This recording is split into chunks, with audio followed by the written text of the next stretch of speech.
నమస్తే, welcome to ATV. Telangana రాష్ట్రంలో రాజకీయాలు రకరకాల టర్న్ తీసుకుంటూ ఉన్నటువంటి పరిస్థితి మనం చూస్తూ ఉన్నాం.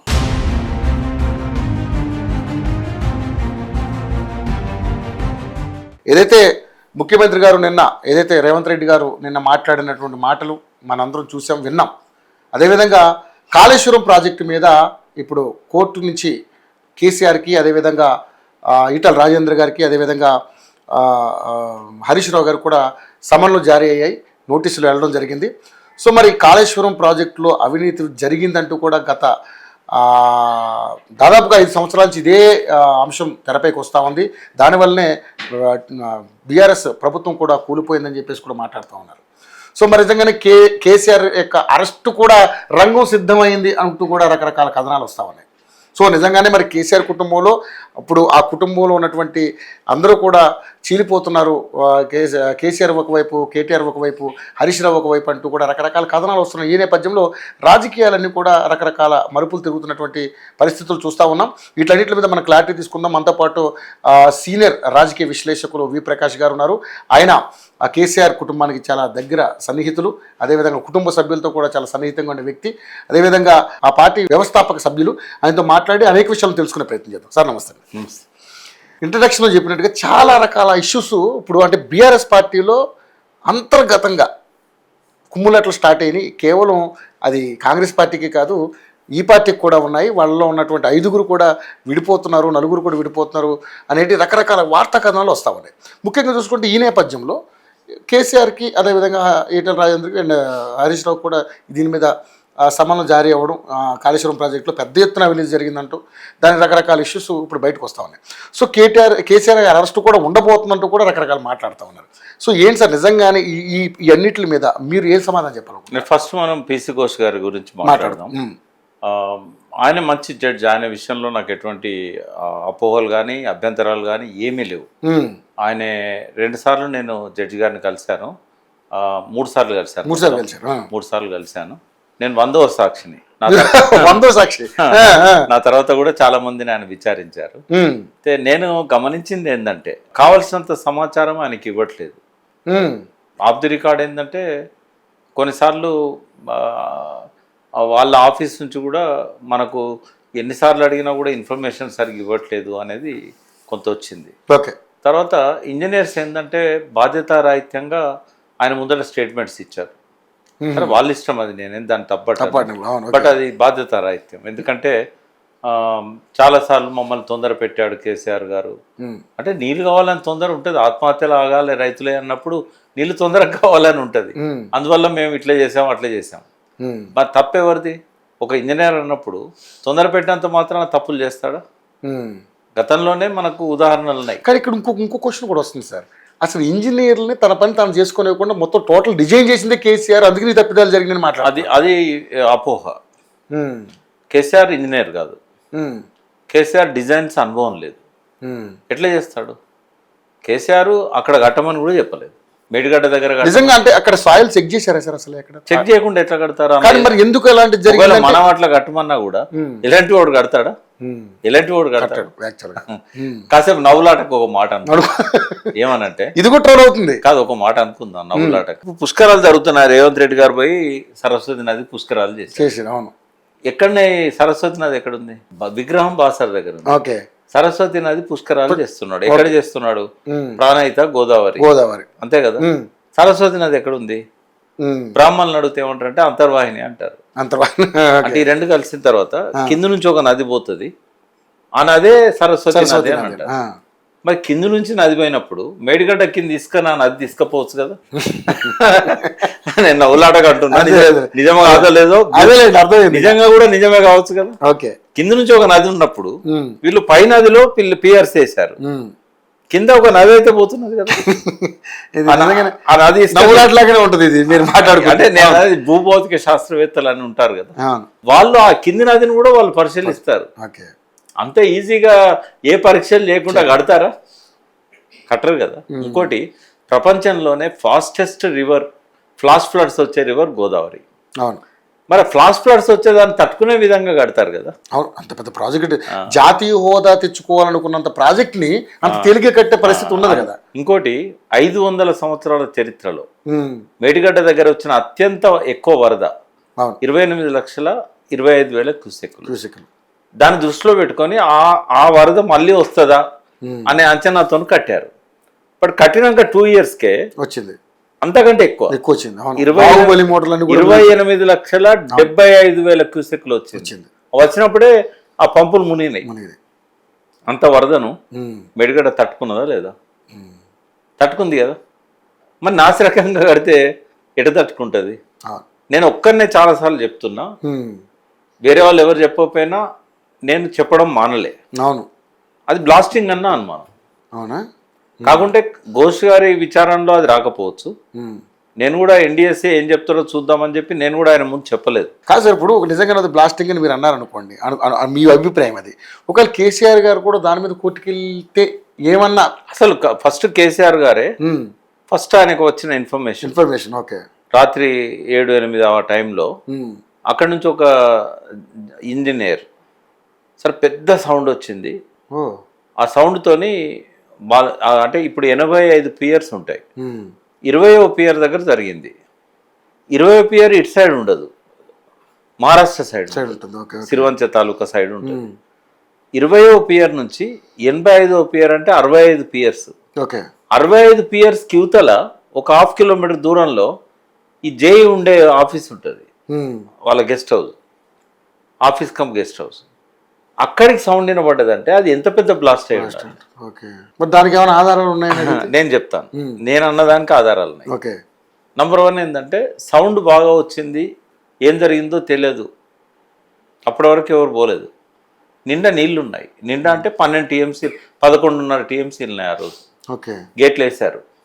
11.5 టీఎంసీ అంటే ఆల్మోస్ట్ దాని సైజులో 2/3 ఉన్నట్టు, 16 టీఎంసీలు. అది 2/3 కంటే కొద్దిగా ఎక్కువనే ఉన్నాయి. అంత నీళ్ళల్లో కింద ఎక్కడో పియర్ కుంగితే ఆ కుంగడం కూడా ఎట్లుంటుంది అంటే ఒకటే రోజు 1.5 feet పోలే. అది ఇప్పటి వరకు కూడా 1.5 feet పోయింది. కొందరు మీటర్లు అంటారు, కొందరు ఏదో 1.5 feet పోయింది. 1.5 feet పోవడానికి 2 రోజులు పట్టింది. అంటే స్లోగా కిందికి గుంగింది. కుంగడానికి అక్కడ పెద్ద రాఫ్ట్ ఉంటుంది, చాలా పెద్ద 11 పియర్స్ కలిపి ఈ 7వ బ్లాక్లో ఒకటే మోడల్గా ఉంటాయి. కింద కలిసే ఉంటాయి, పైన కలిసే ఉంటాయి, రోడ్డు కూడా కలిసే ఉంటుంది. ఉన్నప్పుడు ఒక్కటే కిందికి పోతా? ఇవన్నీ అనుమానాలు. అవును. రెండవది, ఒకవేళ ఒక్కటే పోయింది అనుకుందాం, పోయినప్పుడు కిందికి జారితే ఏమైందంటే పైన గేట్స్ ఉంటాయి, గేట్స్ కున్న దాని మధ్య అలైన్మెంట్ దెబ్బతిని క్రాక్స్ వస్తాయి. క్రాక్ సౌండ్ విధ్వంసంగా వస్తుందా? సౌండ్ రాదు, పరపరా అంటది. తర్వాత కింద కుంగితే ఒకటేసారి కుంగితే సౌండ్ వస్తుంది అనుకుందాం, అది 2 రోజులు పట్టింది ఆ 1.5 feet పోవడానికి. అంటే ఇన్ని అనుమానాలు ఉన్నాయి. నీళ్ళల్లో బ్లాస్ట్ చేయొచ్చు అని క్వారీస్లలో ఎక్కడ చూసినా కూడా నీళ్ళల్లో బ్లాస్ట్ చేస్తారు. క్వారీలలో రాయి కట్ చేయడానికి నీళ్ళల్లో బ్లాస్ట్ చేస్తారు. ఆ టెక్నాలజీ అందుబాటులో ఉంది. పోనీ అటు సైడ్ సెక్యూరిటీ లేదు, మధ్యలో ఎందుకు కూలలేదు? సిరివంచ్ సైడ్కు ఉన్నది ఎందుకు కూలింది? ఆ 20వ పియర్ దగ్గరికి రావడానికి చాలా అవకాశం ఉంది. ఈత కొట్టుకుంటూ కూడా రావచ్చు, తొట్టిలో కూడా రావచ్చు, నీళ్ళు ఉన్నా కూడా రావడానికి ఇబ్బంది ఏం లేదు ఆడ. ఇంకోటి, కుంగితే వర్టికల్ స్ప్లిట్ ఎట్లా వస్తుంది పియర్కి? పక్కనున్న పియర్కి ఎందుకు వస్తుంది? ఇప్పుడు ఆ కుంగిన పియర్ కాకుండా పక్కనున్న 20వ నంబర్ పియర్కు పైనుంచి కింది దాకా చీలిక ఎట్లా వస్తుంది? మీ కెమెరా గమనించే అంత పెద్దగా 1 ఇంచు కంటే ఎక్కువ ఉన్నది అది వెడల్పు. నిలువున ఎట్లా చీలుతుంది? అట్లా చేయడంలో కూడా మనం అనుమానాలు, ఇన్ని అనుమానాలు. అది కుంగితే ఏమైందంటే ఒరుగుతుంది, ఇట్లా చీలుతుందా? ఒకవేళ కింద ఇసుక కొట్టుకపోతే ఆ పర్టికులర్ కాన్ని ఎందుకు కొట్టుకపోతుంది, మొత్తం ఎందుకు కొట్టుకపోలేదు? నాసిరకమైంది. అయితే ఇన్నేళ్ళు ఎట్లా తట్టుకున్నది? 4 సంవత్సరాల తర్వాత ఎందుకు అవుతుంది? ప్రతి సంవత్సరం వరద వచ్చింది, ఎట్లా తట్టుకున్నది? ఇన్ని అనుమానాలను ఎవరు నివృత్తి చేయాలి? డ్యామ్ సేఫ్టీ వాళ్ళు చేయాలి. వాళ్ళు చేయలేదు. నేను కూడా ఎందుకు అంతకుముందు అడగలేదు అంటే వాళ్ళ దృష్టిలో ఉంది ఎఫ్ఐఆర్. కేసీఆర్ గారు చెప్పగానే ఇమ్మీడియట్గా ఎఫ్ఐఆర్ దరఖాస్తు చేయండి అన్నాడు. ఎందుకంటే ఆయన సౌండ్ వినబడ్డదంటే విధ్వంసం జరిగి ఉంటుంది అనుకున్నాను. పక్కనే ఛత్తీస్గఢ్ నక్సలైట్స్ ఉంటారు. ఎన్నికలకు 40 రోజుల ముందు, 40 కూడా కాదు పూర్తిగా, 5 వారాల ముందు ఎన్నికలకు ఏదైనా జరగవచ్చు కదా. ఈ స్పెక్యులేషన్ కాదని ఎవరన్నా అనగలుగుతారా? అది బ్లాస్ట్ అయ్యే అవకాశమే లేదని ఇంజనీర్లు చెప్పగలుగుతారా? ఎన్డీఎస్ఏ ఎందుకు సైలెంట్గా ఉన్నది దాని మీద? సరే, ఇదంతా ఒక ఎత్తు. అవినీతి గురించి ఘోష్ గారు విచారణ జరపాలంటే ఎవరో ఒకరు ఆరోపణ చేయాలి. ఇప్పుడు అవినీతి జరిగితే ఏం చేస్తాం? ఏసీబీకి ఇస్తాం. కాళేశ్వరం మీద ఏసీబీ దగ్గర అవినీతి మీద ఏదన్నా పిటిషన్ ఉందా? ప్రభుత్వం ఏమన్నా ఇచ్చిందా? పోనీ ఇంజనీర్లు అవినీతికి పాల్పడ్డారని ఎవరన్నా ఏసీబీకి అప్లికేషన్ ఇచ్చారా? హరిరామ్ గారిది డిఫరెంట్. బట్ ఈ కాళేశ్వరం పర్టికులర్ మేడిగడ్డకు సంబంధించిన ఇంజనీర్ పైన ఎవరన్నా ఆరోపణ చేశారు? అక్కడే ఉన్న రేడ్ జరిగిందా ఇప్పటిదాకా? పోనీ కాళేశ్వరం కమిషన్ కేవలం అవినీతి కోసం వేసిందా? సుందిల్లా, అన్నారం, మేడిగడ్డ బ్యారేజీల గురించి చేశారు. అవినీతి మీద ఆయన విచారణ చేయడానికి ఆయన ముందే ఉన్న సాక్ష్యాధారాలు పెట్టారా? పెట్టాలి కదా. ఇక్కడ ఏంటంటే కొంత సమాచార లోపం అయితే ఉంది వారికి. నేను గమనించింది, వారు నాతో నేను చెప్పలేదు, నేను అనుకున్నది. రెండోది, ఇంజనీర్స్ ఇచ్చిన దానిలో కేసీఆర్ మీద కొన్ని ఆరోపణలు ఉన్నాయి. ఏం ఆరోపణలు అవి? మీరు అన్నవే, తొందరగా చేయమన్నాడు. ఆ డిజైన్లు అతను నరేందర్ రెడ్డి గారు అనుకుంటా. వారు అన్నది ఏంటంటే, నేను నాకు సమయం ఇవ్వలేదు, ఆ సమయం ఇవ్వకపోవడం వల్ల నేను తొందరగా అప్రూవ్ చేశాను అన్నాడు. అది ఆయన తప్పు అవుతుంది. రాంగ్ డిజైన్ ఇస్తారా? ఒకవేళ డిజైన్ కేసీఆర్ గారు తొందరగా పెట్టారు అనుకుందాం, నువ్వు హైదరాబాద్ కట్టడానికి అదే చిన్న చిత్తగా ప్రాజెక్ట్ కాదు. ఇంకోటి కలవట్ కాదు కదా. వీళ్ళు ఎన్ని తప్పులు చేసి సిడబ్ల్యూసీ కూడా పోయింది ఇది. తర్వాత వీళ్ళు ఎన్ని తప్పులు చేసినా ఎల్ఎన్టీ వాడు తప్పు చేయడు. ఎల్ఎన్టీ వాడు మెట్రో కూలిపోవాలి. మెట్రో ప్రపంచం అంతా కడతాడు. ఎల్ఎన్టీకి చాలా రెప్యుటేషన్. వాళ్ళు 1-10 సార్లు దాన్ని చెక్ చేసుకొని వాళ్ళ ఇంజనీర్స్ ఉంటారు కదా. కాబట్టి అంత అలవోకగా ఆరోపణలు చేసేది కాదు. రెండోది ఏంటంటే, నేను మళ్ళీ చెప్తున్నా, ఇదివరకు కూడా చెప్పాను, ఈ 3 ఏళ్ళ పీరియడ్లో ఒకవేళ కనుక వేరే గవర్నమెంట్ ఉండుంటే ఇదే కట్టాలనుకుంటే 2 లక్షల కోట్లకు తక్కువ కాకపోయేది. అంటే అప్పుడున్న పరిస్థితుల్లో అప్పుడున్న పరిస్థితులు ఓకే. కేసీఆర్ దాన్ని కనీసం 1,20,000 అంటే వాళ్ళు ముందు స్టార్ట్ చేసింది 35,000 కోట్లతో. ఇక చెప్తాను నేను అది 85 నుంచి 1,20,000 కాదు, 1,30,000 కోట్లు. ఫస్ట్ ఖర్చు పెరగాలంటే ఒకటి కాలం, ఎక్కువ కాలం జరగాలి. ఉదాహరణకు 2008లో 2007లో మొదలుపెట్టిన ప్రాజెక్ట్ అది. అవును సార్. 2016లో కేసీఆర్ గారు దాన్ని మళ్ళీ తను చేపట్టాడు.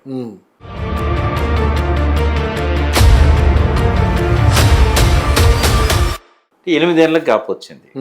8 ఏళ్ళ గ్యాప్లో కాస్ట్ ఎస్కులేషన్ అయిద్దా కాదా? కాస్ట్ పెరుగుద్దా? స్టీల్ కానీ సిమెంట్ కానీ అన్ని పెరుగుతాయి. డబల్ కంటే ఎక్కువనే అవుతుంది 8 ఏళ్ళ కాలంలో. ఒకటి. సెకండ్ ఏంటంటే, 2007లో రాజశేఖర రెడ్డి గారు టేకప్ చేసినప్పుడు జలయజ్ఞంలో భాగంగా ఆయన ఈ ప్రాజెక్టు 17,000 కోట్లతోని 12,60,000 ఎకరాలకు నీళ్ళు ఇవ్వాలని ఆయన డిజైన్ చేశాడు. ఈ సబితా ఇంద్రారెడ్డి గారు ఇంకా కొంతమంది మా రంగారెడ్డి జిల్లాకు కూడా నీళ్లు కావాలి అని అడిగారు. అడిగినప్పుడు చేవేళ్లను లింక్ చేశారు. ఎంత పెరిగింది? 4 లక్షల ఎకరాలు పెరిగింది. 16,40,000 ఎకరాలు అయింది. 12,60,000 అనుకుంటా. 4 లక్షల ఎకరాలు సుమారుగా పెరిగింది. 16,40,000 ఎకరాలు అయింది. ఇంకేం పెరగలేదు, ఓన్లీ ఆయకట్టు పెరిగింది. ఓన్లీ ఆయకట్టు పెరిగినందుకు 17,000 కోట్లు 40,000 కోట్లు అయింది ఒక సంవత్సరంలో. అంటే డబల్ కంటే ఎక్కువ. 17 అంటే 34 కావాలి, డబల్ ఒక్క సంవత్సరంలో. రెండవది, 8 ఏళ్ళ తర్వాత కేసీఆర్ దాన్ని 80,000 కోట్లు చేశాడు. 40,000 కోట్లను 80,000 కోట్లు చేశాడు. అసలు ఆయన ఏమి కొత్తగా చేయకపోయినా ఆ ప్రభుత్వం ప్లేస్లో ఇంకో ప్రభుత్వం ఉంటే ఆ 40,000 కోట్లను 80,000 కోట్లు చేసేవాళ్ళు, కొత్తగా ఏం చేయకుండా. ఎందుకంటే 8 సంవత్సరాల లేట్ అయింది. 38,000 కోట్లు ఫస్ట్ చేశారు 2008లో. 2010 అయ్యేసరికి ఏమైంది? 40,000 కోట్లు అయింది. అంటే 2010తో పోల్చినా కూడా 6 ఏళ్లలో డబుల్ చేస్తే ఆశ్చర్యం లేదుగా. ఎందుకంటే 60 కోట్లతోని కంప్లీట్ అయింది అనుకున్న నాగార్జున సార్ 4,000 కోట్లు అయింది. 130, 120 కోట్లతో పూర్తయింది అనుకున్న శ్రీరామ్ సాగర్ 5,000 కోట్లయింది, 6,000 కోట్లయింది అప్పట్లో. వీటన్నిటిని దృష్టిలో పెట్టుకున్నప్పుడు ఈ ఏమి చేయకుండా రాజశేఖర రెడ్డి ఇచ్చిన ప్రాజెక్ట్నే 16,40,000 ఎకరాలకు గదే 16 టీఎంసీల కెపాసిటీ ఉన్న రిజర్వాయర్లను కట్టి కేసీఆర్ కట్టి ఉంటే 80,000 కోట్లు అయ్యేది. బట్ ఆయన ఎన్ని అడిషన్ చేశాడో ఇప్పుడు చెప్తా. అక్కడ 16,40,000 ఎకరాలు అయితే ఈ ప్రాజెక్టు 38 లక్షల ఎకరాలు, అంటే 22 లక్షల ఎకరాల అడిషనల్ ఆయకట్టు వచ్చింది. మరి వ్యయం పెరుగుతుంది కదా, దాని పెరుగుతుంది కదా. 4 లక్షల ఎకరాలకే డబుల్ అయింది కదా. 17 నుంచి 38 పోయింది 4 లక్షల ఎకరాలకి ఏం చేయకుండా. అవును, మరి ఇక్కడ 16 నుంచి 38 స్టెబిలైజేషన్ కానీ ఇవన్నీ కూడా. రెండవది 3 పెద్ద బ్యారేజీలు వచ్చినాయి, అదివరకు లేవు. ఆ పాత ప్రాజెక్టులు లేవు అవి. ఒకటి తుమ్మిడెట్టి బ్యారేజ్ అనుకున్నారు, పోనీ ఒక్కటి పోయినా ఇంకా 2 అడిషనల్గా వచ్చినాయి. 2 ఎత్తిపోతల పథకాలు వచ్చినాయి, అక్కడ ఒకటి ఉండాల్సింది తుమ్మిడెట్టి దగ్గర, అడిషనల్గా వచ్చింది. ఇంకొక 2 ఎక్కువ వచ్చినాయి. 2 పంపింగ్ స్టేషన్లు వచ్చినాయి, 2 బాహుబలి పంపులు వచ్చినాయి. ఇవన్నీ 11, 22 పంపులు వచ్చినాయి. మరి ఇవన్నీ డబ్బులు పెరగకుండా అవుతుందా? రెండవది విపరీతంగా పైప్ లైన్లు, కాల్వలు, తర్వాత వాటికి సంబంధించిన నిర్మాణాలు, ఆ పంపులు కూడా సైజు విపరీతంగా పెంచారు. అదివరకు 40 మెగావాట్లు ఉంటే 139, 145 మెగావాట్లు. మళ్ళీ వాటికి తగ్గట్టుగా లైన్ ఇవన్నీ కూడా కాల్వలు, సొరంగాలు అవన్నీ పెట్టారు. వీటితో పాటుగా అదివరకు 16 టీఎంసీలు ఉంటే 141 టీఎంసీలకు రిజర్వాయర్ కట్టారు. అదివరకు మలన సాగర్ లేదు, అది ఒక 1 టీఎంసీ ఉండే 50 టీఎంసీలు పెంచారు. కొండపోచమ్మ సాగర్ చిన్నది చెరువు, దాన్ని వాళ్ళ 15 టీఎంసీలు పెంచారు. మరి నిర్వాసితులు అప్పుడు భూమి ఎకరం ₹1,00,000 ఉండే టీఆర్ఎస్ అధికారంలోకి వచ్చినప్పుడు. దాని మీద కూడా ఒక రకమైనటువంటి ఎలిగేషన్, నిర్వాసితులకు పూర్తి స్థాయిలో వాళ్ళకి అది వేరే ఇష్యూ. 7 నుంచి 10 లక్షల, కొన్ని దిక్కుల 12 లక్షల రూపాయలు వాళ్ళకి ఇచ్చారు, డబుల్ బెడ్రూమ్స్ కట్టించారు. అంటే 10 రెట్లు పెరిగింది భూమి విలువ. తర్వాత జిఎస్టీ అదొరకు లేదు, 18% యాడ్ అయింది. నిజంగానే 18%. తర్వాత డిజైన్ చేసినప్పుడు వాళ్ళు ఇచ్చిన సైజులు బాగా విపరీతంగా పెంచాల్సి వచ్చింది. ఫీల్డ్ మీద పోయినప్పుడు ఫస్ట్ డిజైన్ కాకుండా రీడిజైన్ చేయాల్సి వచ్చింది. అంటే పేపర్ మీద ఇచ్చే డిజైన్ వేరు ఉంటుంది, ఫీల్డ్ మీద పోయినప్పుడు అక్కడ పరిస్థితిని బట్టి మారుతుంది. మరి ఇవన్నీ లెక్కలేసుకొని డబుల్ అయింది. అసలు ఏది లేకుండా 6 ఏళ్ళు అయినందుకు డబుల్ చేయొచ్చు దాన్ని. అందుకే నేను అంటున్నా, ఆ పీరియడ్ లో కేసీఆర్ కాక కాంగ్రెస్ ఉంటుంటే, లేకపోతే టీడీపీ ఉంటుంటే 2 లక్షల కోట్లు అయ్యేది. ఆయన చాలా పొదుపు చేశాడు. మల్లన్న సాగర్ కనుక 50 టీఎంసీలు వేరే దగ్గర మనం నిల్వ చేయాలంటే కొన్ని వేల ఎకరాలు మునిగిపోయేది. ఆయన దాన్ని రౌండ్గా చేశాడు. రౌండ్గా చేస్తే హైట్ పెరుగుతుంది, నీళ్లు ఒక పక్కకు ఓపెన్ ఉంటే ఏమవుతుంది, విడుతు పెరుగుతుంది. మరి ఇవన్నీ వీళ్ళకి ఏమి తెలియకుండానే ఇష్టం వచ్చినట్టు అవాకులు చెవాకులు పేలుతూ ఉంటారు. ఇవన్నీ ఘోష్ గారికి ఇవన్నీ అర్థమైనాయి. మరి ఇప్పుడు విచారణకు హాజరవుతారు అనుకుంటున్నారు? 100% హాజరవుతారు. నేను అడిగినా కూడా ఆయన చెప్పాడు కూడా, నాకు గౌరవం ఉంది, నేను పోతాను అని చెప్పి. కమిషన్ దగ్గర నాకు గౌరవం ఉంది, నేను అటెండ్ అవుతాను పిలిస్తే అని చెప్పాడు. హరీష్ రావు ఏం జరుగుతుంది, ఏం జరగదు అంటే ఆయన బాధ్యుడు కాదు కదా. ఇప్పుడు నన్ను ఇట్లా తొందర పెట్టాడని ఒక ఇంజనీర్ చెప్పాడు, సాక్ష్యం ఏది? ఆయన సుప్రీంకోర్టు రిటైర్డ్ జడ్జి కదా, సాక్ష్యం లేకుండా ఆయన ఏమన్నా ఎగ్జాంపుల్ కోదండరామ్ గారు, రఘు గారు వీళ్ళు పోయినప్పుడు ఏదో ఆరోపణలు చేశారు. ఇక్కడ బయట మీడియాలో చేసినట్టు, రౌండ్ టేబుల్లో చేసినట్టు. వాళ్ళిద్దరికీ అర్థం కాలే ఈ ప్రాజెక్టు. వాళ్ళకున్న ఆ పరిమిత జ్ఞానం అనేది సరిపోదు ఇది అర్థం చేసుకోవడానికి. ఇప్పుడు నీళ్ళ ఎక్స్పర్ట్ నీళ్ళ గురించి మాట్లాడాలి, కరెంట్ ఎక్స్పర్ట్ కరెంట్ గురించి మాట్లాడాలి, హిస్టరీ ఎక్స్పర్ట్ పొలిటికల్ ఎక్స్పర్ట్ వాటి గురించి మాట్లాడాలి. అన్నిట్లో తలదూరుస్తామంటే ఎట్లా? అవగాహన లేకుండా, అర్థం చేసుకోకుండా. అయితే అక్కడ పోయినాక మీకు ఆధారాలు ఏంటి ఆరోపణలు చేయడానికి అన్నాడు. అంటే మీడియాలో వచ్చిన వార్తలు అన్నారు. మంచిది, మీరు వెళ్ళండి, 5 minutesలో మీరు వెళ్ళండి, ఆధారాలు ఏమంటే తీసుకురండి అన్నాడు. తెలియదు ఆధారాలు. అంటే బయట చెప్పినట్టు సుప్రీంకోర్టు జడ్జి దగ్గర చెప్తే నడవది. వీళ్ళు కూడా మమ్మల్ని తొందర పెట్టినట్టానికి ఆధారం, ప్రభుత్వం దగ్గర ఆధారాలు ఉన్నాయంటున్నారు కదా సార్. ఏ ఆధారాలు? దానికి సంబంధించినటువంటి ఆధారం ఏం లేవు. వాళ్ళు పట్టుకునేటి ఏంటి అంటే, ఒక రకంగా O&Mలో నిర్లక్ష్యం జరిగింది. ఎందుకు అంటే వరద వచ్చినప్పుడు ఆ బయట ఉన్న కొన్ని చిన్న పియర్స్ కౌతల వైపు ఆ చిన్న చిన్న ఉంటాయి, స్తంభాల్లాగా కట్టి ఉంటాయి, అవి కొట్టుకుపోయినాయి. అవి కొట్టుకుపోయినందుకు అది తప్పు పడతారు. అయితే అప్పుడున్న పరిస్థితి కూడా అర్థం చేసుకోవాలి. 2019 జూన్ 21కి అది ఓపెన్ అయింది. ఆ తర్వాత నీళ్ళు ఆగిపోయేసరికి కరోనా వచ్చింది. 2020 మార్చి 23 మార్చి 23 నుంచి జూన్ లోపలనే వాళ్ళు రిపేర్లు చేయాలి. కానీ 100% లాక్డౌన్ జూన్ చివరి దాకా అయింది.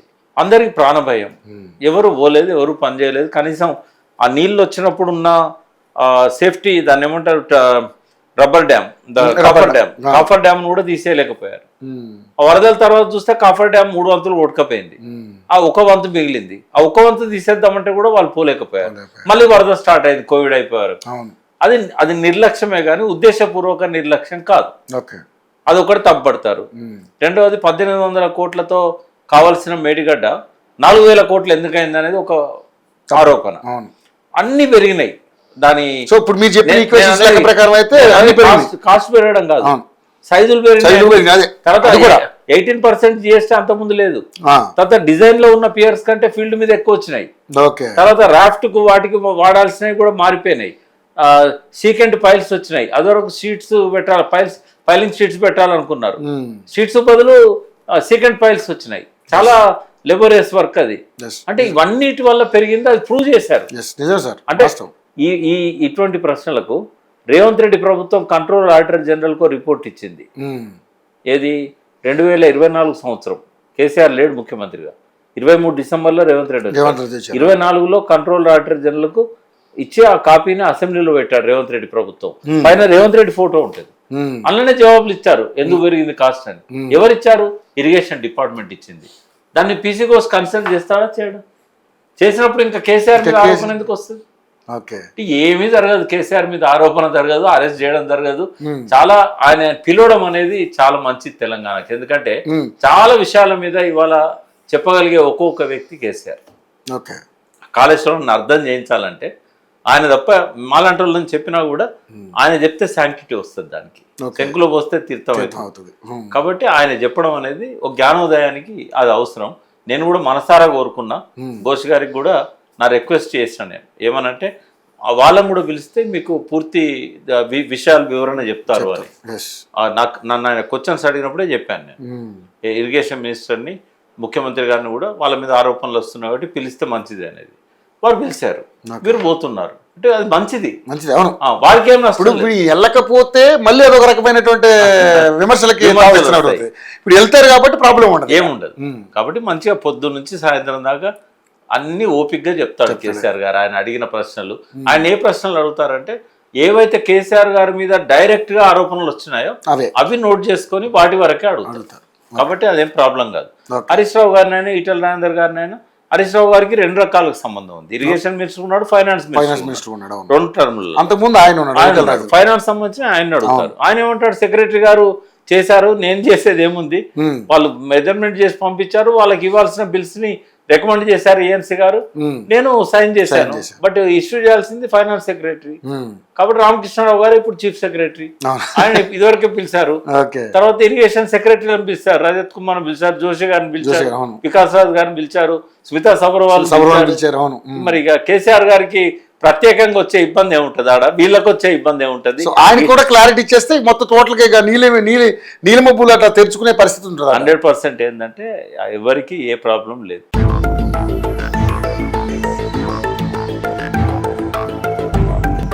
ఇప్పుడు కవితకి అంటే ఇక్కడ యాక్చువల్గా ఏంటంటే సార్, ఇక్కడ అంటే ఇందులో అంటే ఒక ఇంట్లో ఇట్లా చీలికలు వచ్చేసాయి, ఆవిడ ఒక టైప్గా మాట్లాడుతున్నారు, ఇటు కేటీఆర్ గారు ఇటు ఎవరి కాళ్ళు వాళ్ళ సొంత ఇమేజ్ని పెంచుకునే విధంగా వ్యవహరిస్తూ ఉన్నారు.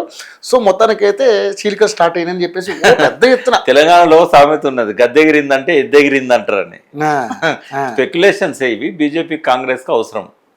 వాస్తవంగా ఏమీ లేని కాడ అంటే వాళ్ళే క్రియేట్ చేస్తున్నారంటారా? అంటే కొద్దిగా స్పెక్యులేషన్ కు ఒక పునాది ఉన్నది, దాన్ని భూతద్దంలో పెట్టి పెద్ద కొండంత చూపెడుతున్నారు, గోరంత. దాన్ని కొద్దిగా గ్యాప్ వచ్చిండొచ్చు, ఎందుకంటే ఆమె జైలుకు వచ్చిన తర్వాత నాకు తెలిసినంత వరకు ఏంటంటే కొంతకాలం ప్రశాంతంగా ఉండమని చెప్పారు.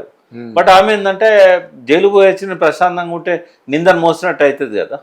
ఆమె దోషిగా ప్రకటించేదాకా ఎవరం కూడా మనం ఆమెను దోషి అని కామెంట్ చేయకూడదు. కాబట్టి కేజ్రీవాల్కైనా అదే వర్తిస్తుంది, ఆమెకైనా అదే వర్తిస్తుంది. అయితే ఆమె మీద వచ్చిన ఈ ఆరోపణల గురించి ఆమె బయటికి రావడం జరిగింది. తను ప్రజల కోసం తను నిలబడతానని చెప్పేసి ఆమె కొన్ని కార్యక్రమాలు తీసుకున్నది. బీసీ రిజర్వేషన్స్ ఇష్యూ తీసుకున్నది, జ్యోతిబా పూలే గురించి తీసుకున్నది, ఈ నీళ్ళ గురించి తీసుకున్నది, కాళేశ్వరం ఇట్లాంటి వాటి గురించి తీసుకున్నది, రౌండ్ టేబుల్స్ పెట్టింది, ప్రతి ఇష్యూ మీద మేడ కార్మిక దినోత్సవం జరుపుతా ఉన్నది.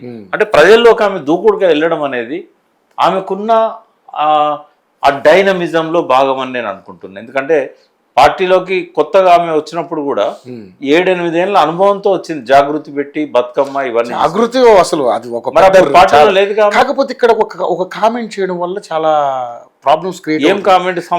సామాజిక తెలంగాణ రాలేదన్నది. తర్వాత రంగారెడ్డి జిల్లా తలసరి ఆదాయంలో చాలా ఎక్కువగా ఉంది, మిగతా జిల్లాలు తక్కువగా ఉన్నాయి. అనుకున్నటువంటి సామాజిక తెలంగాణ రాలేదు అంటే ఇది ముందున్నది వాళ్ళ ప్రభుత్వమే కదా. వాస్తవం నాన్నగారు ఆమె చెప్పింది తప్ప? ఆమె చెప్పింది అయితే వాస్తవమే కదా.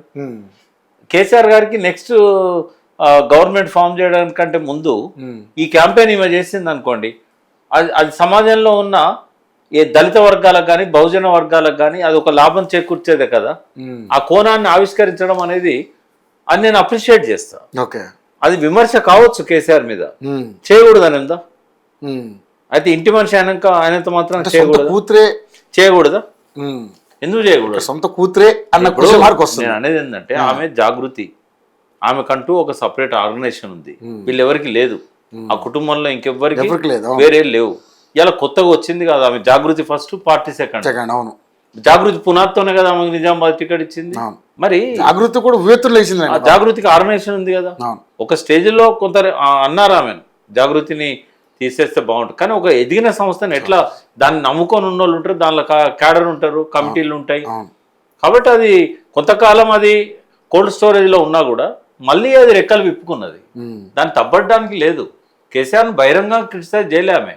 సామాజిక తెలంగాణ లక్ష్యం పెట్టుకొని ముందుకు పోదాం, గతంలో సాధ్యం కాలేదు 9.5 ఏళ్లలో అన్నది వాస్తవం. అది దాని మీద మీరు డిబేట్ పెట్టండి. సామాజిక తెలంగాణ అంటే ఏంది, ఎందుకు కేసీఆర్ పీరియడ్లో సాధ్యం కాలేదు, కవిత గారు చెప్తున్న సామాజిక తెలంగాణ ఏంది, ఎట్లా భవిష్యత్తులో ఎజెండాగా ఫిక్స్ చేస్తున్నది అనేది చెప్పగలుగుతా నేను.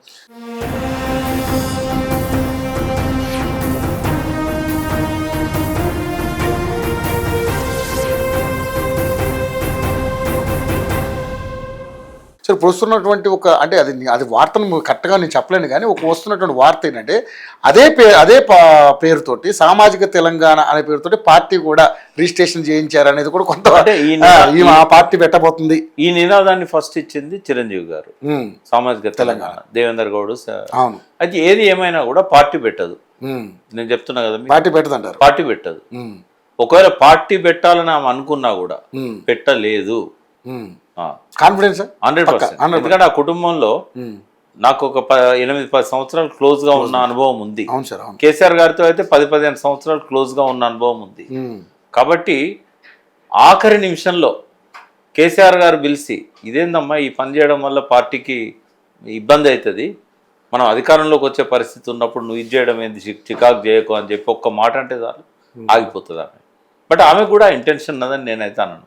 మొన్న పోయే ముందు కూడా ఆమె అమెరికా పోయే ముందు కూడా చెప్పింది, కొంతమంది పార్టీ వాళ్ళే నన్ను ఇట్లా బ్లేమ్ చేస్తున్నారు అని.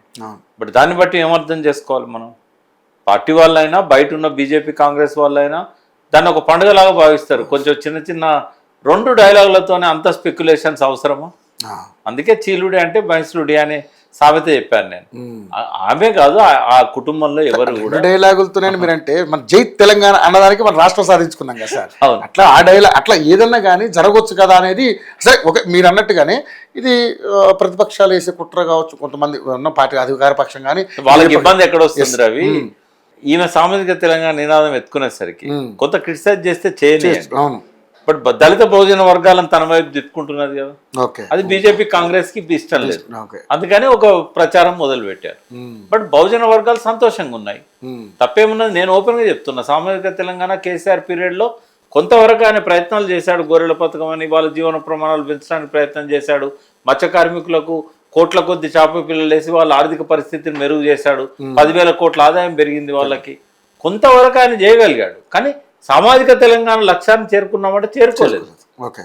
అందుకే ఆ లక్ష్యాలన్నీ పూర్తయ్యేదాకా కేసీఆర్ ఇంకెవరికి కూడా ముఖ్యమంత్రి పదవి ఇవ్వడు. ఒకవేళ ఆశపడ్డా అది కేటీఆర్ దక్కదు, అది కవితకు దక్కదు, అది హరీష్ రావు కూడా దక్కదు. మరి మీరు ఇప్పుడు ఇలా అంటున్నారు సార్, మొన్న జరిగిన సభలో కేవలం కేసీఆర్ తప్పితే ఎవరికి ఎక్కడ కూడా ఏది కనపడలేదు. నా నెక్స్ట్ వారసుడు కేటీఆర్ అని చెప్పడం కోసమే ఓన్లీ కటౌట్లు పెట్టారు. అక్కడ హరీష్ రావు ప్రాధాన్యత తగ్గించారని కూడా చాలా మంది మాట్లాడారు. నాకు తెలిసి ఆయనకు వారసత్వంగా కొడుకు జనరల్గా ఏమైందంటే బిడ్డ పెళ్లి చేసుకున్న తర్వాత పరాది అయిపోతుంది. ఎవరైనా సరే ఇప్పుడు ఎవరో కొడుకునే ప్రమోట్ చేస్తారు. గతంలో వైఎస్ఆర్ ఫ్యామిలీలో కూడా జగన్మోహన్ రెడ్డి జగన్ జైల్లో ఉన్నప్పుడు ఆ పార్టీని నిలబెట్టిన షర్మిల, కానీ బయటకు వచ్చినాక జగనే వచ్చాడు. చంద్రబాబు నాయుడు కంటే బిడ్డలు లేరు, ఒకటే లోకేష్ కాబట్టి లోకేష్ కే వస్తారు. ఫస్ట్ ఆయన నామినేటెడ్ మంత్రి చేసుకున్నా, నెక్స్ట్ ఆయన గెలిచాడు. ములయాం అఖిలేష్ కే ఇచ్చాడు, లాలూ ప్రసాద్ తేజస్వికే ఇచ్చాడు, ఫరూక్ అబ్దుల్లా ఆయన కొడుకే ఇచ్చాడు, ఉమర్ అబ్దుల్లాకి. కరుణానిధి స్టాలిన్ కే ఇచ్చాడు, కరుణానిధి స్టాలిన్ కే ఇచ్చాడు. ఎక్కడనైనా కూడా అదే వస్తుంది. కానీ ఎప్పుడు ఆ రోజు ఎప్పుడు అంటే భీష్ముడు కూడా వయసు రీత్యా ఏం వయసు రీత్యా లేదు. భీష్ముడు చావు భీష్ముడి చేతుల్లో ఉంది. ఎప్పుడు దిగిపోవాలనేది కేసీఆర్ చేతుల్లో ఉంది. ఆయన దిగిపోతాననే దాకా ఆయనే ఉంటాడు ముఖ్యమంత్రిగా. నేనైతే ఖచ్చితంగా చెప్తున్నా, ఇంకొకటి 2 టర్ములు అయితే ఆయన ఎవరికి ఇవ్వడు, ఖచ్చితంగా ఇవ్వడు. 2 టర్ముల దాకా ఆయన ఏం అనారోగ్యం పాలు కూడా కాడు. ఆయన శరీరం చాలా గట్టిది. అప్పుడప్పుడు వస్తుంటాయి సమస్యలు, వయసు పెరిగింది కాబట్టి వస్తుంటాయి. ఆయనకు బీపీ ఉంది, ఆయనకు షుగర్ ఉంది, కానీ విల్ పవర్ చాలా గొప్పది. ఆయన వయసు రీత్యా ఆయన కొంత ఏజ్డ్ కావచ్చు, కానీ ఆలోచనల రీత్యా ఆయన 16 ఏళ్ళ పిల్లోడు అని చెప్పొచ్చు. అంత పట్టుదల ఉంది, తెలంగాణ అభివృద్ధి చేయాలన్నంత ఇది ఉంది. కాబట్టి మమతలు మమకారాలు కొన్నిసార్లు ఆయన ఇబ్బంది పెడుతున్నాయి. అవును సార్. కాకపోతే ఇక్కడ ప్రాబ్లం ఏంటంటే ఎవరి కాళ్ళు ఇక్కడ మాలో ఎటువంటి చీలికలు లేవు, మాలో ఎటువంటి మనస్పర్ధలు లేవు అని ఎవరి కాళ్ళు సపరేట్గా ప్రెస్ మీట్ పెట్టి చెప్తున్నారు తప్పితే సమిష్టిగా వచ్చి పెట్టట్లేదు. సో సమిష్టిగా ఎక్కడ కలవట్లేదు వాళ్ళు అంటే అనేది పెద్ద క్వశ్చన్. అంత దూరం రాలేదు కదా. ఇప్పుడు ఆ గ్యాప్ అంత బాగున్నట్టుగా బయటికి వచ్చినప్పుడు అది కూడా జరుగుతుంది. ఎందుకంటే మనకి మన హరీష్ రావు గారు కూడా మా మామగారు ఏ విధంగా చెప్తే ఆ విధంగా మొదటి నుంచి అంతే కదా. కేసీఆర్ గారికి 1 year, కేసీఆర్ గారు ఆయనకు 1 year మినిస్ట్రీ అన్నప్పుడే ఆయన అసంతృప్తి ఉంటే పోవాలి. కానీ సార్ ఇక్కడ సరే ఓకే సార్, ఇంతవరకు బాగుంది. ఇప్పుడు కొత్త క్యారెక్టర్ని తీసుకొస్తుంది, అంటే పాత క్యారెక్టర్ కానీ మళ్ళీ ఇంకో క్యారెక్టర్. ఎవరైతే ఇప్పుడు మన సంతోష్ రావు ఉన్నాడో అతనే ఈ చీలికలకి మెయిన్ మూలకాలు, ఆర్జుడు ఆయనే అని చెప్పేసి చాప కింద నీరులాగా ఆయన వీళ్ళందరికీ పుల్లలు పెడుతున్నారని చెప్పేసి చాలా మంది మొన్న రీసెంట్లీ రమ్యారావు గారు కూడా మాట్లాడారు ఆ కుటుంబ సభ్యులకు సంబంధించి. ఏంటంటారు దీంట్లో? రమ్యారావుకు మీరు కూడా సపోర్ట్ చేస్తారు, మిమ్మల్ని కూడా విభేదించారు అన్నది. నేనేమంటున్నా, రమ్యక్కకు నేను చెప్పేది ఏంటంటే వాళ్ళకి ఇంటర్నల్ గా వాళ్ళ మధ్యలో మనస్పర్ధలు ఉన్నాయి. సంతోష్ ఆమె విషయంలో ఏమన్నా గ్యాప్ క్రియేట్ అయిందో మనకు తెలియదు. ఎందుకంటే అయితే ఒక్కటి, నేను చాలా సంవత్సరాలుగా ముఖ్యమంత్రులను చూస్తున్నా, ముఖ్యమంత్రులతో క్లోజ్ గా ఉన్న వాళ్ళని చూస్తున్నా. పవర్ సెంటర్ కు దగ్గర ఉన్న వాళ్ళు ఎప్పుడు కూడా బదనాం అవుతుంటారు. సంతోష్ చిన్న పిల్లోనప్పటి నుంచి తెలుసు నాకు. మేము కేసీఆర్ పార్టీ పెట్టినప్పుడు ఆయన స్టూడెంట్. 2003లో ఆయన ఎంటర్ అయ్యాడు, 2002-03 ఆ ప్రాంతంలో. ఇప్పటికీ ఆయన అంకులనే అంటాడు. ఆయనే ఒకటి బయటికి వీళ్ళందరూ కనబడతారు. సంతోష్కి ఆ పదవులు ఏమి ఇవ్వలేదు, బయటికి కనబడే పదవులు ఏమి ఇవ్వలేదు. లాస్ట్లో ఒక 2nd term ముందు రాజ్యసభ మెంబర్ ఇచ్చారు. రాజ్యసభ మెంబర్ ఇచ్చిన ఆయన లో ప్రొఫైల్లోనే ఉన్నాడు ఎప్పుడు కూడా. అంతే. ఆయన ఎప్పుడు హైలైట్ అయిందంటే ఇది గ్రీన్ ఛాలెంజ్ ఒకటి తప్పుడు హైలైట్ అయ్యాడు బాగా. గ్రీన్ ఛాలెంజ్ ఆయనకు వేరే అక్కడ ఉన్న రాఘవ కావచ్చు, కొంతమంది ఏంటంటే ఈ గ్రీన్ ఛాలెంజ్ అనేది ఆయనకు ఇవ్వడం జరిగింది. ఈ గ్రీన్ ఛాలెంజ్ అది ఆయనకు ఇంట్రడ్యూస్ చేసిన తర్వాత ఇది మంచిగా ఉంది. దేశవ్యాప్తంగా మొక్కలను పెంచడానికి ఛాలెంజ్ అనేది చాలా మంది తీసుకున్నారు. సరే, ఒక రాజ్యసభ దీనిలో ఉన్నాడు, ముఖ్యమంత్రి గారికి సన్నిహితంగా ఉంటాడు, ఏ సెలబ్రిటీ పిలిచినా వస్తాడు ఆయన చెప్తే అన్న ఉద్దేశంతో ఆయన దాన్ని టేకప్ చేసినా కూడా బాగా సక్సెస్ అయింది. ఆయన గుర్తింపు వచ్చింది దేశవ్యాప్తంగా, ఇంటర్నేషనల్ లెవెల్లో కూడా ఆయన ఎదిగిండు. ఆయనకు అభినందనలు. ఎందుకంటే మొక్కలను పెంచడం అనేది చాలా మంచి లక్ష్యం. ఇలా వర్షాలు పడుతున్నాయి, భూగర్భ జలాలు పెరుగుతున్నాయి అంటే మొక్కలకు దానికి సంబంధం ఉంటుంది. హరితహారం పేరుతో కేసీఆర్ చేసినా, గ్రీన్ ఛాలెంజ్ పేరుతో సంతోష్ చేసినా కూడా డెఫినెట్గా అప్రిషియేట్ చేయాలి. అయితే ఒక్కటి ఏంటంటే పవర్ సెంటర్ దగ్గరనప్పుడు నిందలు తప్పాయి, ఆరోపణలు తప్పాయి. పళ్ళున్న చెట్టుకే రాళ్ళు అన్నట్టుగా, కాయలు కాసే చెట్టునే రాళ్ళతో కొడతారు. ఇక్కడ ఇంకోటి ఏంటంటే ఒక నాయకునికి ఎప్పుడు పక్కన ఉండే వ్యక్తి ఒక షీల్డ్ లాగా ఉంటాడు. అంటే మంచి అంటే నిప్పు లేకుండా పొగరాదన్న సామెత కూడా వర్తిస్తుంది కదా సార్, అలా కూడా మాట్లాడు. కొన్నిసార్లు ఎట్లుంటది రవి, ఇప్పుడు కేసీఆర్ గారు ఆయన ప్రైవసీ కావాలంటాడు, ఎవరిని కలవద్దు అంటాడు, వారం రోజుల దాకా నన్ను డిస్టర్బ్ చేయొద్దు అంటాడు, పొద్దున్న నుంచి సాయంత్రం దాకా ఎవరిని నేను అనుమతించను అంటాడు. అంతకుముందు అపాయింట్మెంట్ ఇచ్చి ఉంటాడు. ఆయన మూడి కేసీఆర్ గారు ఏంటంటే మోడీ. పొద్దున పేపర్ చదవగానే ఆయన ఒక ట్రాన్స్లోకి వెళ్ళిపోతాడు. ఆ రోజు ఏ పని ఉన్నా అన్ని పక్కకు పెట్టి ఆయన పేపర్లో చూసిన దాని మీద డే అంతా నడుపుతాడు, అందరిని పిలుస్తాడు, మాట్లాడతాడు, ఫోన్లు చేస్తాడు, ఇంకా ఆ లోకంలోకి వెళ్ళిపోతాడు ఆయన. ఆయన లోపల ఒక స్పిరిచువల్ లీడర్షిప్ ఉంది. అంటే ఒకే లక్ష్యం కోసం ధ్యానం లాగా ఆయన పనిచేస్తూ ఉంటాడు. ఓకే. అంటే ఇంకా డిస్టర్బ్ వాడు, ఎవరు డిస్టర్బ్ చేయడానికి సాహసించారు. ఓకే. మరి అటువంటిప్పుడు సంతోష్ ఎట్లా సాహసిస్తాడు? అంటే పూర్తిగా నేను ఆయన వెనకేసుకొస్తున్నా, ఆయన కాపాడుతున్నా అని కూడా రమ్యారావు లాంటి వాళ్ళు అనుకోవచ్చు. కానీ అక్కడున్న ఇబ్బందులు అక్కడ ఉంటాయి. కొన్నిసార్లు మనం వెళ్ళైతే ప్రత్యక్షంగా చూడలేం కదా అక్కడ ఏ ఇబ్బందులు ఉన్నాయి. యువకుడు, యువరక్తం, కొన్నిసార్లు ఆయనకి ఎవరన్నా నచ్చలేదు అనుకో, లేకపోతే వాళ్ళ పెదనాన్నకి ఎవరో నచ్చలేదు, ఆ నచ్చని వ్యక్తి అపాయింట్మెంట్ అడుగుతుంటాడు. ఆయన చెప్పను కూడా చెప్పాడు, ఎందుకంటే ఇరిటేట్ అవుతాడు ఈయన పేరు చెప్తే. కొన్నిసార్లు ఎట్లుంటాయంటే కేసీఆర్ గారి మనస్తత్వం కూడా ఎటువంటిదంటే, ఆయన ముందు కూర్చొని ఎవరన్నా కొంచెం ఓవర్గా మాట్లాడినా, అనవసరమైన మాటలు మాట్లాడినా ఇంకోసారి వీడిని విలువకంటాడు. తర్వాత పార్టీకి బయట వ్యతిరేకంగా చేసి ఆయన దగ్గరకు వచ్చి భజన చేసే వాళ్ళు ఉంటారు. వాళ్ళ మనస్తత్వాలు తెలుసు కాబట్టి వాని ముఖం నేను చూడను అంటాడు. మరి అవన్నీ ఎవరికి పడతాయి నిందలు? కరెక్ట్. అపాయింట్మెంట్ ఫిక్స్ చేసేవాడి మీద పడతాయి. ఈయన విలువ లేదు, ఈయన చెప్తే ఆయన విలువకపోనా అంటే ఎందుకు అంటే కేసీఆర్ గారు గద్దర్ గారి విషయంలో కూడా అలాగే జరిగిందంటారు. గద్దర్ విషయంలో అట్లా జరగకపోవచ్చు, కానీ నేనేమనుకుంటున్నా అంటే ఆయన ఒక క్యాబినెట్ మీటింగ్ లో ఉన్నా, ఒక ఇంజనీర్లతో ఒక డిస్కషన్ లో ఉన్నా, బయట ఎవరున్నా కూడా వాళ్ళని పిలవరు. కానీ గద్దర్ లాంటి వాడిని లోపల పిలిచి కూర్చోబెట్టి ఇంత టీ ఇచ్చి, సార్ బిజీగా ఉన్నారు, మీకు సార్ ఫ్రీ అయినాక మీకు అపాయింట్మెంట్ ఇస్తాము, ఈరోజు వెళ్ళిపోండి అని చెప్పాల్సి ఉండే. అది సంతోష్ తప్పని నాకు తెలియదు. ఎందుకంటే అక్కడ ఏం జరిగింది ఆ రోజు, ఎవరు ఇన్ఛార్జ్, వాళ్ళ సంతోష్ ఉన్నాడా లేదా. కానీ ఒక్కటేంటంటే బ్లేమ్ మాత్రం మొత్తం సంతోష్ మోస్తున్నాడు. అయితే ఆయన ఉడుకు రక్తము, యువకుడు, కొన్నిసార్లు ఆయన కూడా తప్పు చేయొచ్చు. కొంతమందిని ఆయన ముఖ్యమైన వ్యక్తులను కల్పించడంలో 5-6 సార్లు ట్రై చేసినా కూడా సాధ్యం కాకపోవచ్చు. వీళ్ళ విసుగొస్తుంది. స్వామి గౌడ ఆరోపణ చేశాడు, నన్ను ఈయన కలవనియలేదు, నీకు నాకు మధ్య గ్యాప్ ఎక్కడిది అన్నాడు కేసీఆర్తో మళ్ళీ జాయిన్ అయినప్పుడు. సీత కష్టాలు పీతాయి. అయితే నేనేమంటున్నా అంటే రమ్యారావుకు వాళ్ళ కుటుంబంలో సంతోష్కు మధ్య చాలా కాలం నుంచి ఆ పురపొచ్చాలున్నాయి. అది వాళ్ళ ఫ్యామిలీ విషయం. వాళ్ళు ఆమెకు అన్యాయం జరగడంలో ఆయన పాత్ర ఉందో లేదో నాకు తెలియదు. బట్ ఒక్కటి మాత్రం చెప్తున్నాను, పార్టీ విషయంలో పడాల్సిన రాళ్ళు ఒక 10 పడితే సంతోష్ మీద, పడకూడని 90 పడ్డాయి. కొన్నిసార్లు ఆయన కూడా తప్పులు చేయొచ్చు, కొన్నిసార్లు కావాలని ఆయన కొంతమందిని ఆపొచ్చు, మోయొచ్చు కూడా ఒక్కోసారి.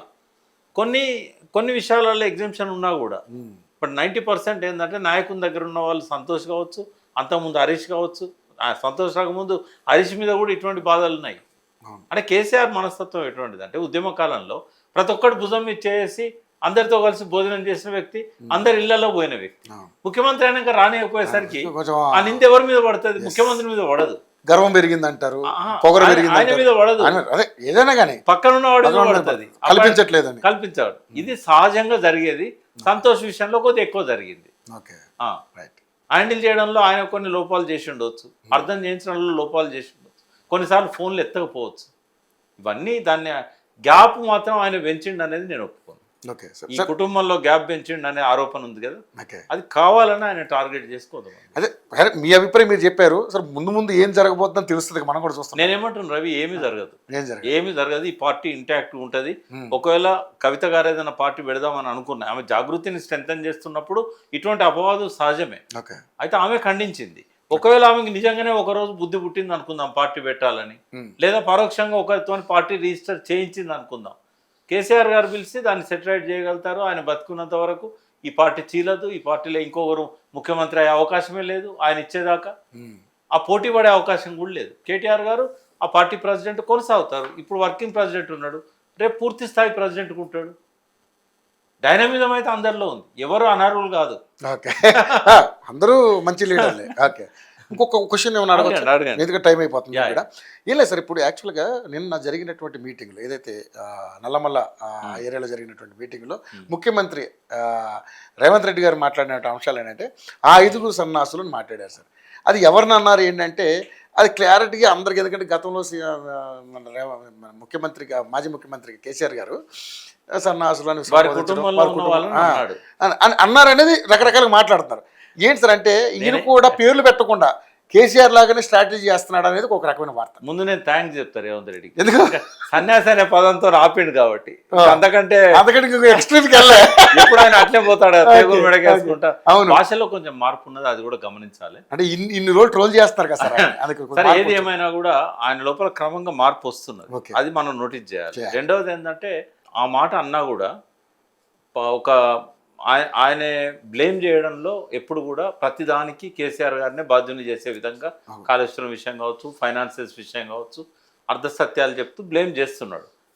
ఇది కూడా అందులో భాగం అనుకోవాలి. అంతేగాని రేవంత్ రెడ్డి అన్నట్టు వాళ్ళేం సన్యాసులు గారు, ఒక్కొక్కరు ఒక రాజ్యాన్ని ఏలేంత శక్తి సంపన్నులు. వాళ్ళకున్నటువంటి మేధస్సు వాళ్ళకు ఉంది. రేవంత్ రెడ్డి మాలాంటి వాళ్ళని కూడా అప్పీల్ చేసాం, భాష మార్చుకోవాలి, పద్ధతులు మార్చుకోవాలి. బట్ ఆయన స్లోగా ఆ ట్రాక్ లోకి వస్తున్నాడు. గుడ్. సన్యాసి అన్నాడు అందరితో.